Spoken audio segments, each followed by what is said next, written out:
Bing Reyes po, yung lingkod at kaibigan. Reaction vlogging. Bashers. Marami ka naman bashers. Kung marami kang bashers, maraming marites nga sinisiraan ka, matuwa ka. Bakit?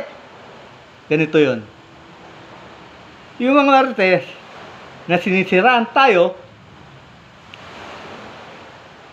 dahil mali tingin nila sa atin, dahil palpak tayo sa kanilang paningin,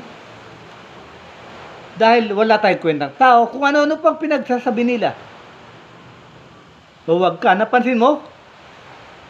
Tayo nga walang kwenta sa kanilang paningin, tayong walang binatbat sa kanilang paningin, tayong sinisiraan nila palagi, ay yung tao, tayo, yung tao na pinag-aaksayahan nila ng kanilang panahon. Ibig sabihin, mas malaga pa tayo sa ibang mga bagay dahil tayo ang nakakaangkin ng kanilang pansin. At gumagawa pa sila ng mga istorya tungkol sa atin. Nakakatawa nga eh. Kinukutsa tayo inaapi ng mga bashers. Pero yung ginagawa nila is pagpapalaga sa atin. Sino ba naman tayo iisipin ng ibang tao? Pero yun ang ginagawa nila. Kaya yung mga bashers na nang babash ay in fact ang number one fans natin. Wala silang obsession. Ang obsession nila, tayo. Tutukan yung buhay natin. Wala silang magawang matino. Hindi nila nga tutukan ang pansin yung buhay nila.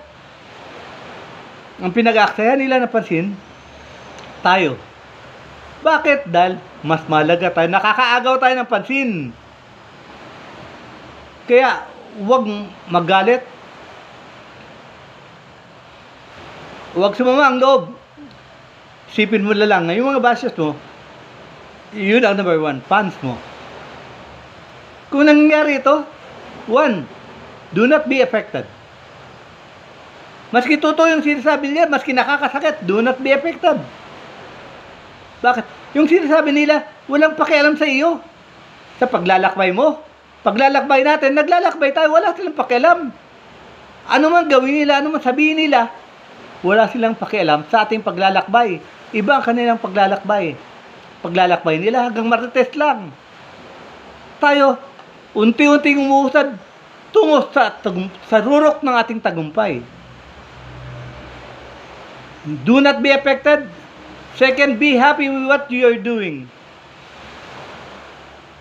Focus on your goal. And be successful. Pag andun ka na sa tugatog ng iyong tagumpay, tatahimik ang mga marites. Dahil ikaw ang nakikita nilang tao na kumakayod at hindi iniinda ang anong sasabihin ng iba. Ikaw yung taong walang pakialam kung ano sasabihin nila na iba ang paglalakbay mo. Focus ka lang on what you are doing. Focus ka lang sa pagsisikap mo. Matuwa ka sa unti-unti mong pag-usad. Hindi malaki yan, unti-unti lang. Pero may nangyayari, may nararating. Last but not the least, pag anong ka na sa tagumpay, yung mga marites nga nambaba sa iyo, andoon pa din.